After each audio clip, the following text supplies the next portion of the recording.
আপনারা সকলে বিগত 17 বছর ফ্যাসিস্টের আমলে অত্যন্ত কষ্ট করেছেন। আর মাত্র কিছুদিনের কষ্ট করলে আমরা সাফল্যের মুখ দেখবো ইনশাআল্লাহ।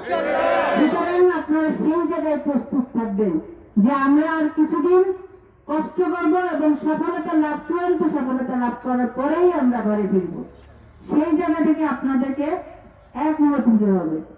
আপনারা জানেন যে যখন একটা এলাকায় উন্নয়ন হয়, উন্নয়নের ফল ভোগ করে এলাকার সকল মানুষ, সকল শ্রেণী পেশা এবং দলের মানুষ। তাই বলবো যে বিএনপি উন্নয়নের রাজনীতিতে বিশ্বাস করে। বিএনপি যখন উন্নয়ন করেছিল, ইলিয়াস আলী যখন এই উন্নয়ন করেছিল, রাস্তাঘাটে সবকিছু, এই এলাকার প্রত্যেকটা মানুষ, প্রত্যেক দলের মানুষ, প্রত্যেক শ্রেণী পেশার মানুষ সেই উন্নয়ন ভোগ করেছিল। তাই আজকে উন্নয়নের প্রতীক হিসেবে ধানের শীষে সকল দল মত শ্রেণী পেশার মানুষকে ভোট দেওয়ার আহ্বান জানাচ্ছি। আপনারা সবাই ধানের শীষে ভোট দিয়ে উন্নয়নকে ত্বরান্বিত করবেন, সেই প্রত্যাশা রাখছি। সবার প্রতি শুভকামনা রইল।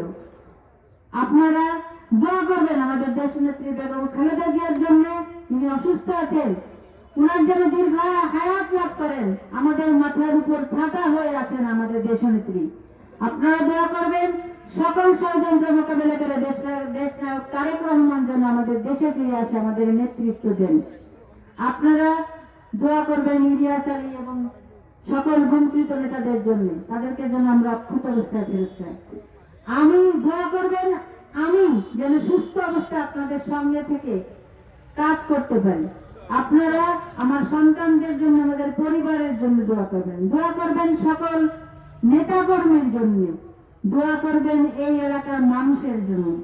আমি দোয়া করি এই এলাকার সকল মানুষ যেন সুস্থ থাকে, শান্তিতে বসবাস করে এবং আপনারা যাতে নিজস্ব স্বাধীনতায় চলাচল করতে পারেন, সেই দোয়া আপনাদের প্রতি রইল।